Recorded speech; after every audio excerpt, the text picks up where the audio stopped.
Oh, good morning, shipmates. Bom dia, as they say in Angola and Portuguese, really. But did you have a good time in Sao Tome? Yes. Oh, good. Well, I went to the waterfall and it was full of water. That's all I can report.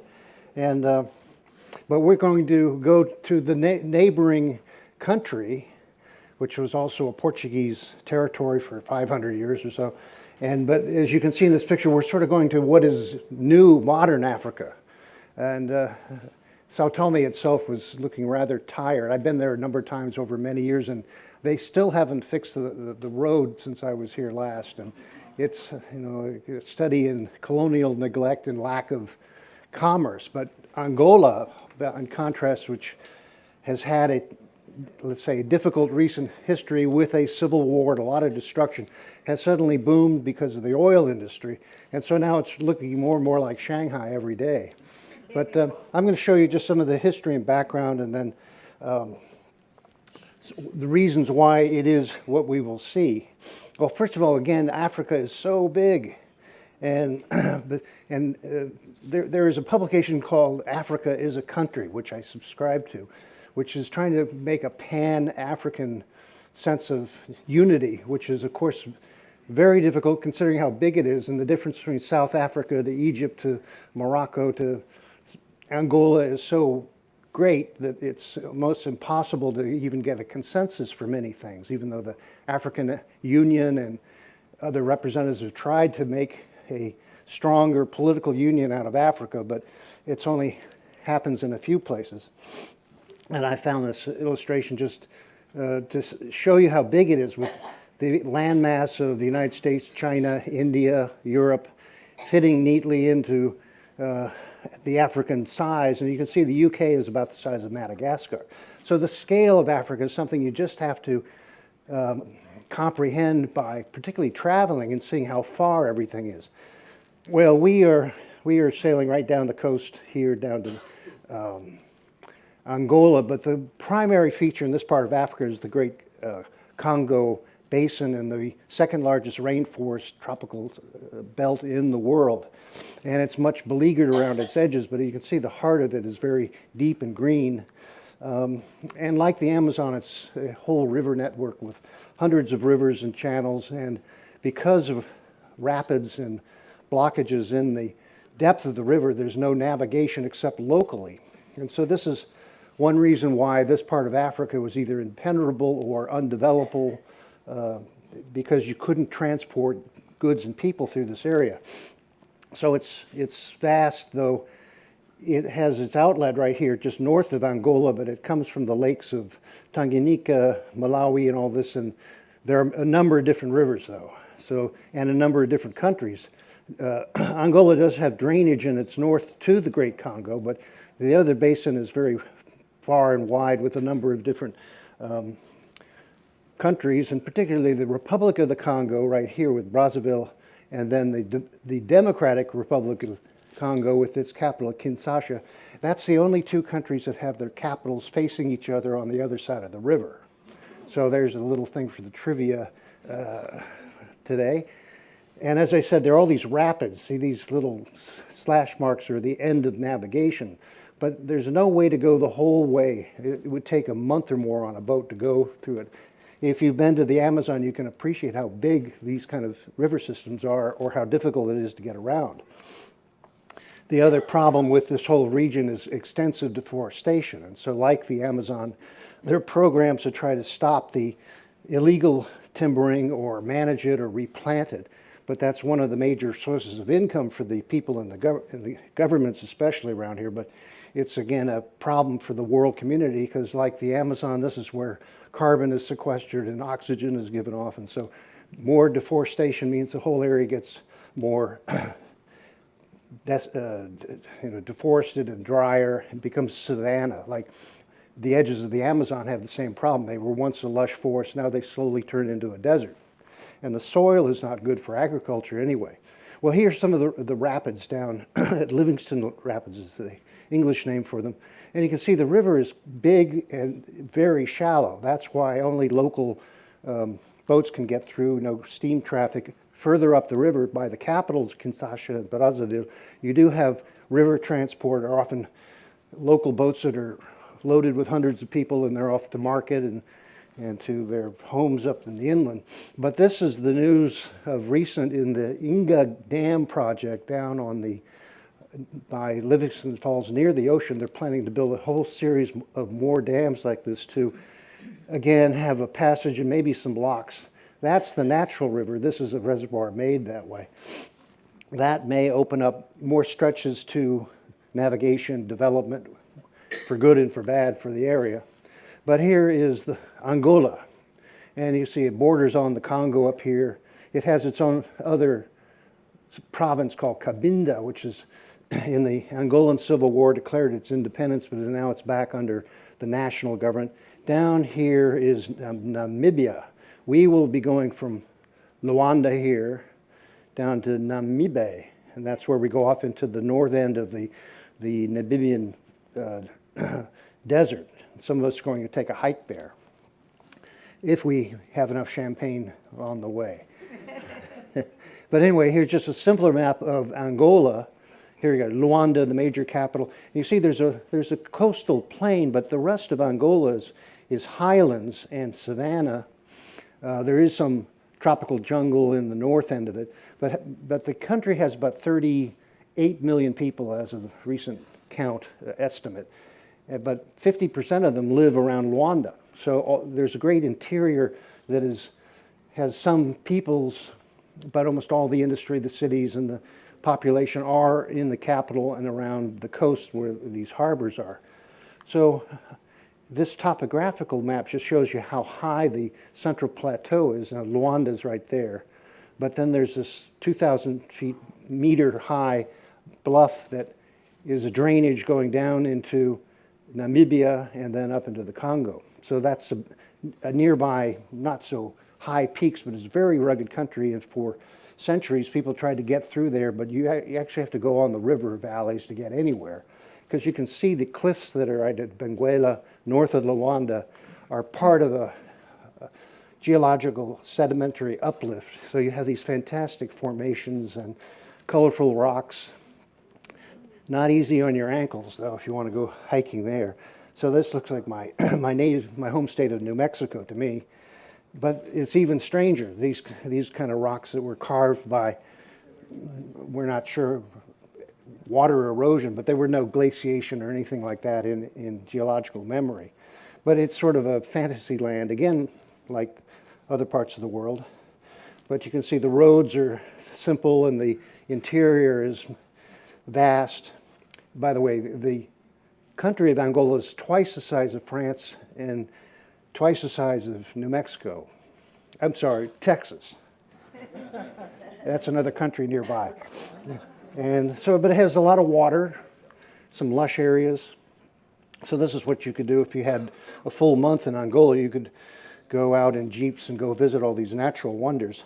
But we're going to be far from any of this. We're just on the coastal plain. And there is wildlife, but it is among the other countries neighboring. Because of the Civil War, much of the wildlife either was killed or chased away. And a friend who's an elephant specialist told me that the elephants in Angola were being hunted for bushmeat and for ivory by the military groups. That's how they made some of their money. And so the elephants all moved to Botswana, and even though you don't see the border, the elephants told each other, don't go over there because you'll get killed. And of course, the elephants signed a petition, but nobody could read the footprint. But that's one of this, that is an indigenous antelope. And there are many different groups, mostly Bantu peoples, meaning they share a similar language, going up into the Congo and all the way down into South Africa. So there are 1,000 villages with people with subsistence, agriculture, maybe some little trade, but it's quite different from the capital. And as you go up, you find, in the age of exploration, they were finding new people and villages in the most remote places.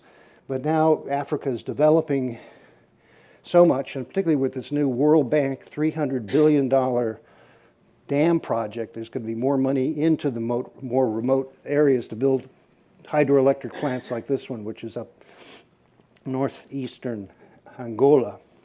So a lot of this is done with Chinese engineering. And now there are more Chinese workers and residents in business in Angola than there are Portuguese, or ever were Portuguese. Of course, there's a big population difference, but this is a major investment by particularly the Chinese into this whole area.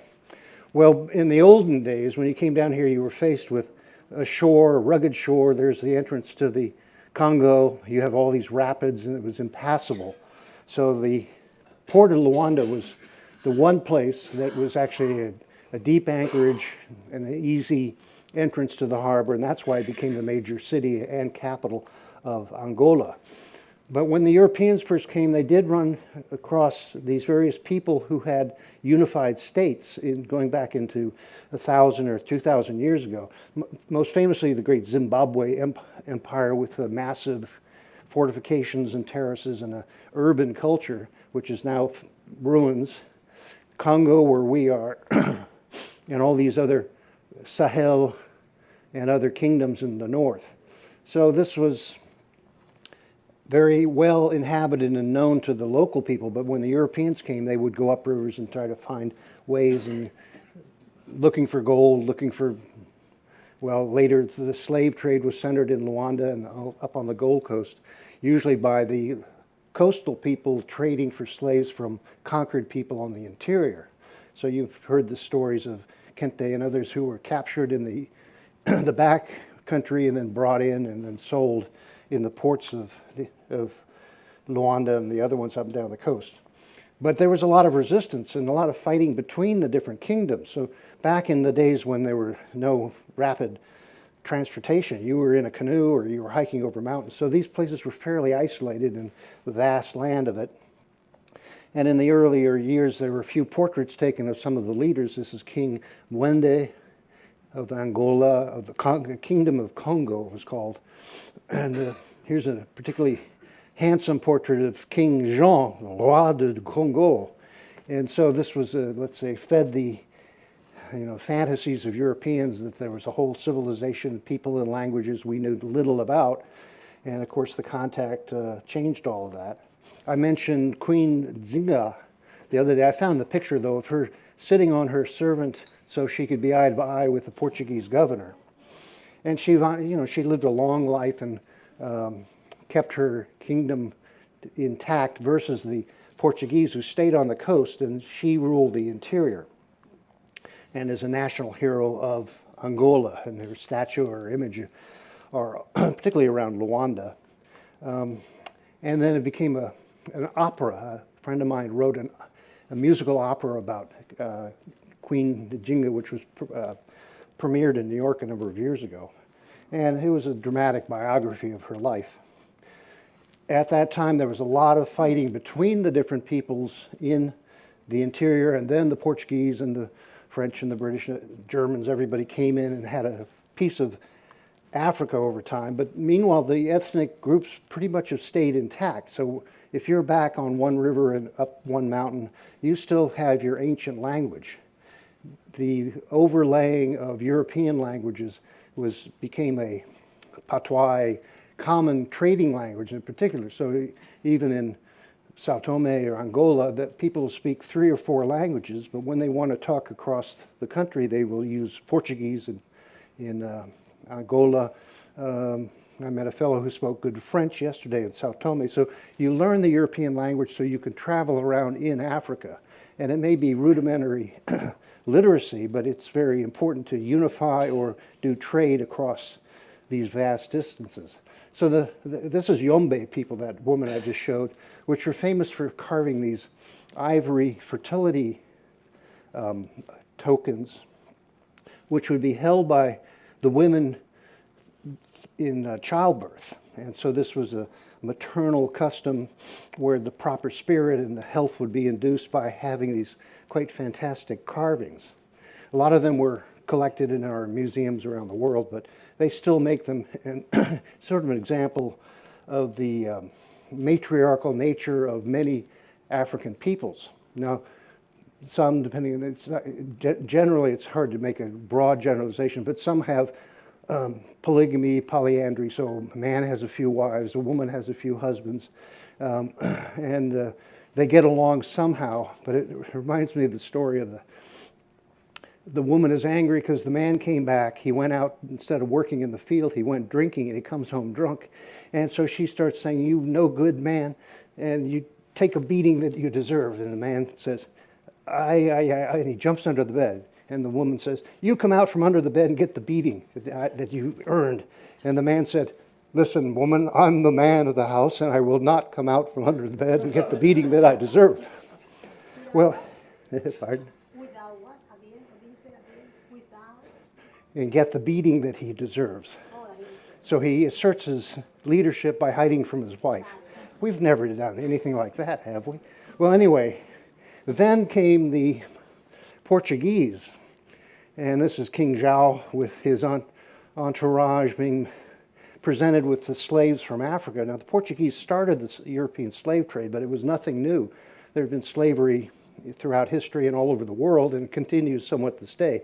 But the Portuguese were both imperious and religious, so they were there to spread the gospel and Christianize these countries and people. But it was sort of one absolutism versus the diversity of the area where they were going. So Diego Tsao was the first Portuguese to land in Angola and put up what they call a pedrada, the symbol of the king and the cross. And you see these all the way down the coast, all the way to South Africa and up on the east coast of Africa also. So this was the inscription when he first landed, the stone of Ilala in 1482. So this, in the mild-mannered colonial way, they claimed the whole country and everybody in it without ever informing them, and then started the town of Luanda, which they then call Sao Paulo. But it's reverted back to its indigenous name of Luanda. And so when it was built, it was centered around this fort that is still there, but it has this beautiful bay, good anchorage, shelter, and that's why it remains as the major port to this day. You can go visit on your city tour the Fortaleza de São Miguel, and it's in good condition. It was never attacked or conquered or destroyed. But it was definitely the military seat of the Portuguese rule of Angola. And from there, expeditions followed the traditional trade routes to go into the interior. This goes to the Zambezi River, then out into what's now Tanzania. There are also traditional trade routes down to South Africa, across the Kalahari Desert, a long hot walk. And then there were trade routes over the mountains into the lake districts of the Congo. So these are where the first European explorers just followed in the footsteps of the local people who knew where to go. A lot of this was trade for goods, but in history it was also the slave routes. So the Arabs would capture slaves and drive them to the coast to be shipped to the north and Arabia, and then other ones would come down to Luanda and be traded like this to the European colonies or Americas. Particularly, many African Brazilians came from the Angola region. And the conflicts ensued because of that, because there was resistance to the slave traders, the incursions of the explorers, the gold miners, etc. But this is the most famous encounter, not in Angola, of Stanley, the American journalist on assignment from a newspaper, went to find the famous Dr. Livingstone, who was the great explorer and missionary who had been years and years trying to find the source of the Nile and other lakes and routes across Africa. And so this is where the famous meeting came up in the eastern Tanzania, where he said, "Dr. Livingstone, I presume," as if there were a lot of other doctors around in the neighborhood. But you can see that he had Arabic accompaniment. He allied himself with certain Arabs to try to suppress the slave trade. And he was a leading abolitionist back in England, a member of the London Missionary Society. But this was big news back then. I don't know whether they had that flag, but it is the illustration of that time. And there were other explorers, of course, and particularly this Scottish gentleman, James Bruce, tried to survey a railroad from Luanda over to Tanzania, which is this project that is still underway. Well, here's the colonial era, 1883, of Luanda with the port and the Portuguese-style town. It looks quite different these days. But the Portuguese always had trouble, let's say, controlling such a vast area. I mean, Portugal's just a tiny country, and here you have a vast interior with millions of people. So it always had expeditions and fighting in the interior to keep their control from Luanda. Now, back not quite 100 years ago, you can see how much of Africa was in name ruled by French, British, Italian, Portuguese, and then the Union of South Africa had already been made the republic down there. But now the map is many other countries, but that heritage still goes on in the languages they use. But Angola had a terrible time in they call it the football of the Cold War that got kicked around so much. They had the Portuguese trying to keep their control. They had guerrilla parties and attacks all over the country. This was a fate of the Portuguese, that they had so few soldiers, even drafting every Portuguese was not enough to defend their claims all over Africa. So they were, even just out of Luanda, they were constantly being attacked. And then with the change of government in Portugal, called the Carnation Revolution, 1974. In 1975, the Portuguese government just stopped any hostilities and said, well, you can all be free. We don't need to afford the colonies. We'll have business there. I mean, there's still Portuguese business still down here, but the military control was just given over to the competing revolutionary groups. And this is the one that came out on top, Agostinho Neto, who was the first post-colonial president of the country and is sort of the founding father and considered a leader, like Nelson Mandela, a man of integrity and wisdom that led the country through this period. But the problem is that his party versus all these other groups, they fell into a terrible civil war. And different factions were supported by either Russia with Cuban troops versus South African mercenaries. And so it was a terrible conflict that went on for about 20 years until 1984. Anyway, this is the flag of the country now with a machete and then I guess some sort of industrial wheel there. But Angola lost maybe up to 1 million people in this conflict. And they also had vast areas strewn with landmines, which are still a great hazard. And so this was, someone just called it the greatest victim of the Cold War was this proxy war. Who's going to be in charge of this big and potentially wealthy country? But all these groups started fighting with each other.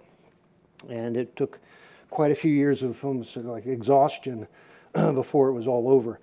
And they kept smuggling arms and ivory and all this sort of stuff to survive. But much of the interior outside of Luanda was destroyed, including the roads and bridges and things like this. So the country's been under repair ever since, a lot with international aid so that the outlying reaches can be reached. They did suppress the ivory trade by international accord a number of years ago, and this is all out of the Chinese market where they confiscated. And it was the cooperation of the Chinese government that finally stopped the major ivory trade. Now the greatest problem for the wildlife is the local people hunting wild animals for food because they just don't have enough agriculture or other sources. Well, anyway, I'll just go back to where we are.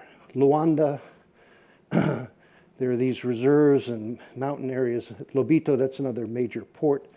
And then down to Namibia, and then Namibia is right about there. We'll be going there. But on the interior, there are roads now you can, if you have a four-wheel vehicle, drive all the way to Botswana, Zambia, and Tanzania, but it's a very long, dusty, and difficult road. There's no real superhighways nor any passenger train. But this is what changed the nation recently, where they found very extensive oil reserves, and it's been developed by Chevron and also Russian Rosneft company. And so out at sea, we will probably see, as we come into Rwanda, there are dozens of these big rigs all out on the shelf, and they keep finding more reserves. So Angola is one of the major, let's say, reserves for the future of this industry, for good and for bad. But what it has done is make the country have up to 20% economic growth in the last number of decades since the discovery of the oil, and much of that is just visible in Luanda. It's still a very poor country. 1/3 of the population are malnourished, the children are illiterate, but in Luanda they have shopping malls and international airport, and so it's a prosperous place, and that means a lot of the countryside people come into Luanda, and there's vast, let's say, shanty towns outside this sort of glittering showcase of the capital with their newly built Marginal Promenade. And we'll be docking out on the bigger dock out near the fortress, but the city tour will go here. It's kind of long. They'll probably have a shuttle bus right downtown, but it's a long walk everywhere in Luanda. But on a sunny day, it's a sparkling view. It looks sort of more like Miami every day. But these used to be natural beaches and villages and fishing and such. Now it's become let's say, a showcase city. It was for the Portuguese. This is the old governor's mansion. And they preserved some of the, let's say, capitol buildings from the colonial era, now the government buildings now. Here's the foreign ministry, for instance, and one of the many churches. But this one's interesting because they have this sort of lattice, a lighthouse looking kind of a steeple. But if you walk around the central area, a lot of the old residences are being pulled down for widening roads and for building more offices. So I took these pictures about 10 years ago, and I wonder how much of any of this is left. So sort of it has the Portuguese feeling, but a lot of it is now abandoned, torn down, and replaced by bigger blocks. But little bits of it, you can feel like you're on the streets of Lisbon. But again, this is the transformation of many a city. They don't keep the vernacular. They might keep the capitol buildings, but they tear down all the old houses. And the city is very busy, jammed up with traffic and all these sort of things. If you liked Accra, this will be even better for traffic jams. But here's an example, drink the flavors of the world. And you get extra bonus on that bank card, if you believe it. And so there's a middle class and a prosperous city, a wealthy elite, I would say, and then there's the rest of everybody. Sounds like some places I live. I took this picture because I thought it was funny. Here's an old Portuguese guy and the young guy greeting us as we go by, offering, I think that's a vodka. I don't know. But anyway, it's a mix of people and a lively urban center, but vast. There are about 2 million people in that coastal stretch of it. And again, the big money has been coming in from the Chinese, building towers, and then they have mining, logging, agricultural interests, and some manufacturing in the town. Here's a new library. So money has meant that there's new architecture and a sense of pride that they are modern and up with the rest of the world. For instance, this office building downtown. And this is the new university building, which is a study in glass, I guess. So this is the fate of much of Africa. After all the troubles, particularly Angola, it is now becoming more and more prosperous for more people. So now there's suburban developments outside of the town. The railroad across Africa has been the goal of, first of all, the British, who wanted to cross the continent from Tanzania, and of course Cecil Rhodes wanted to build a railroad from Cairo to Cape Town. And bits and pieces were built over the century. This is a historic train that went up to the mining regions near the border with Botswana. And this is the new train. They call it the Lobito Corridor, Lobito being the port. And this is meant to have passenger service all the way over to Tanzania, join up with the new Chinese-built railroad in Mombasa. And recently the Trump administration made an agreement to help fund this railroad in exchange for mining exclusive rights in various places. Well, we'll see how that deal works out. But we'll be going past, this is Lobito, which will be the new terminus for the Trans-African Railroad. But what really sped up the pace of everything is, of course, air travel. So people bounce around all over Africa on business and pleasure. This is the new airport outside of Angola, their own national airline. And they let some visitors in. Now this was the former President Santos, who made so many deals. He was claimed to be the richest man in Africa, though he was, of course, paid a modest salary. But his daughter is famously ostentatious. They have a castle in France and a hotel here and this sort of thing. So here he's making a deal with that fellow over on the other side. But one of the deals they did about 15 years ago, the Russians, after having backed the revolutionary government that became the government, they gave exclusive fishing rights to the Russian fleet, and they came down, and for years they trawled out and they pretty much wiped out the whole nearshore fishing and put all the local fishermen out of business. Meanwhile, they took all the fish back to Russia, froze it, chopped it up, packaged it, came back and sold it to the Angolans at such a high price it became a luxury item to eat a fish from their own waters.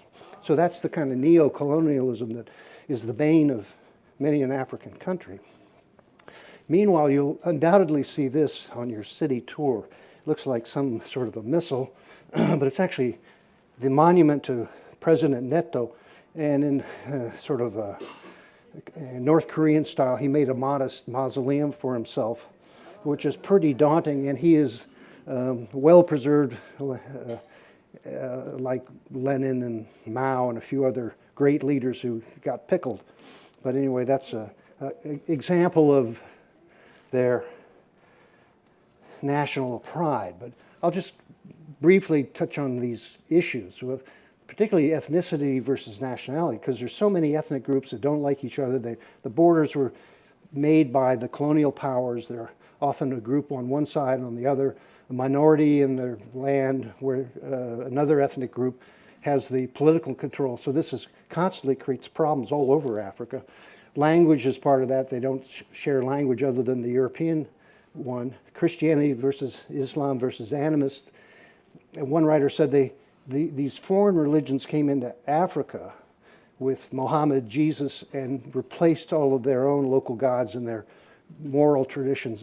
And someone said that the veneer of religion is both very shallow and also very dangerous, because people are even now in Nigeria fighting over territory because of their religion, even if they're not very religious.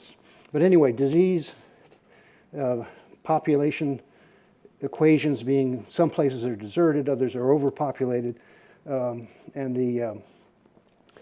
Africa is prone to either too much flooding, too much drought, too much distance, so it keeps it apart from other areas and difficult to develop it comprehensively in the country.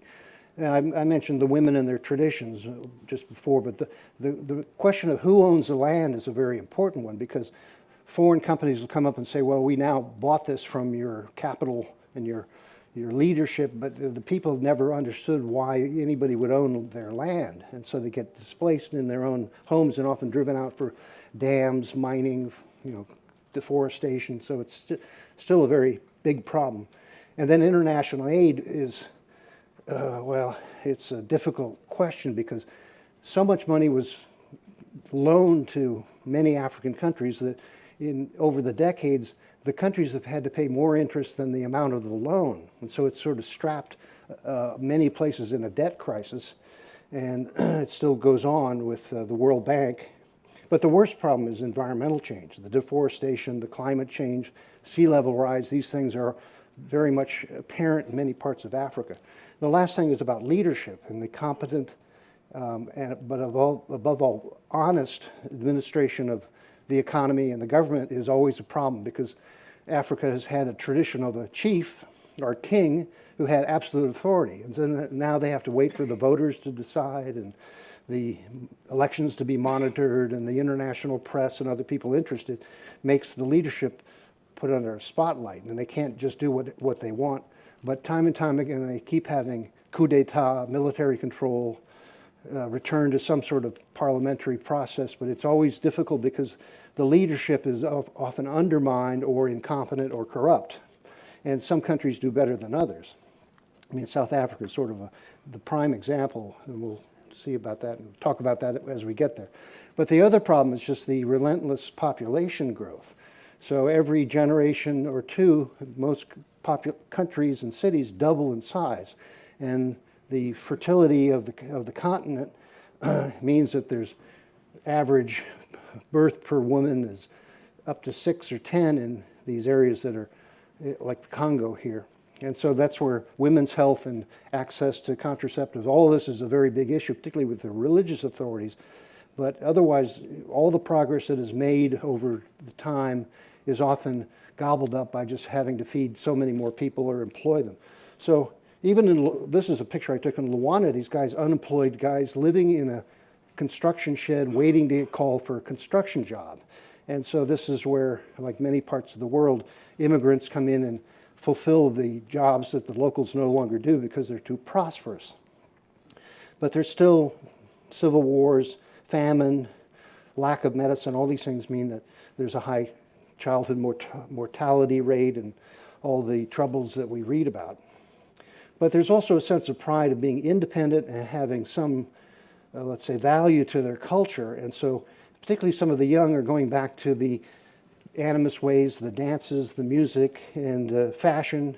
Particularly this is sort of a fashion model out of Luanda who get, I don't know the significance of the face painting, but there's quite kind of a resurgence of some of the ancient traditions in spite of their nominal Christian or Muslim religion.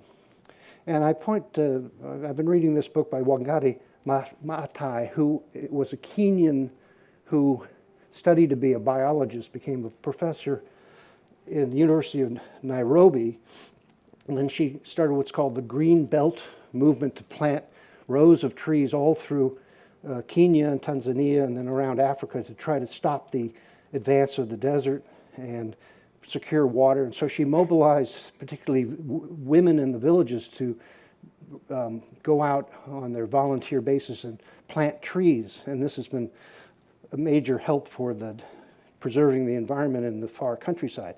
Then she ran and became a assembly person with the Parliament of Kenya and was proposed to become the prime minister or the president of Kenya, but she died of cancer, unfortunately. But her legacy goes on, and I'm going to read you a little bit from her one of her many books that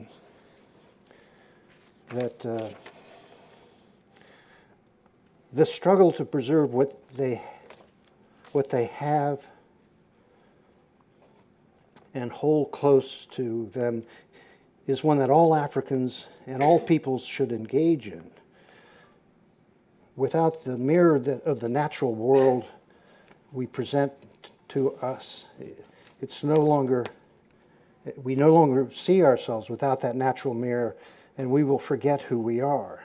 This is why our work of reclamation and forestation brings us back to the essentials so we can move forward by planting trees, speaking out in our original languages, telling our ancient stories, and not dismissing the lives of our ancestors are all part of the same act of conservation, a commitment to the broader ecosystem on which all human life depends. We need to protect our local foods, remember how to grow and cook them. We must remember how to make our own clothes and wear them with pride. We need to recall our mother tongues and literally mind our language. And let us practice our spirituality and dance our dances, revivify our symbols, and discover our communal character. And as part of her writings, this is her book called The Challenge for Africa. But she described at some length some of the traditional moral sayings of various people. And one of those, Kuimenya, which is actually Kikuyu from Kenya, her original nation. And that means to be very aware of yourself so you can care for other people. And this is just said as a common phrase. Well, I appreciate you and I'll help you because of my knowledge of myself, therefore I also know you. And the other phrase I have up there is umbutu. You may have heard that because that's a common in many African languages, and it literally means I am because we are. And she gives the example of there was someone who did an experiment where they would give a group of children candy, and they said they gave it to some European kids, and they all started arguing and fighting over who gets more. But the African kids immediately passed it out and shared it. and that's Ubuntu. So I'm saying here, hope for Africa. Well, these are sort of, can be quite obvious: education, appreciation of traditions, the health initiatives, the women's empowerment, new forms of agriculture, new ways to build a city so it isn't a complete traffic jam or inaccessible and healthy, and then the always hoped for union of African nations to help restore the pride, purpose, or also stability for all these places so they can have a good life. So this is the statue that symbolizes this. This is in Dakar, Senegal. They call it the Renaissance of Africa, and this is one of the larger statues in the world. And we don't get to see it, but that's a symbol of Africa in general. I'm going to play you a little music of this gentleman, Bonga, who was a young musician who was arrested during the Civil War, thrown in jail, tortured, survived in exile, went to Europe and became quite well known, and is called the voice of Angola. He speaks in Portuguese and other languages, but he's also collaborated with many other musicians. So I'll just leave you a little bit to enjoy the life and the music of Angola, particularly through Bonga.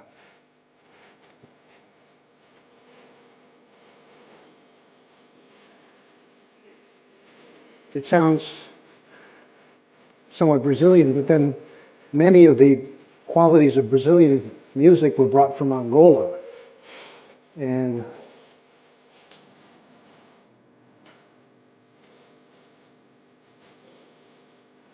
he's also the author of the famous song Saudade, if you know that. So he's an icon in the Lusophonic of the Portuguese-speaking world.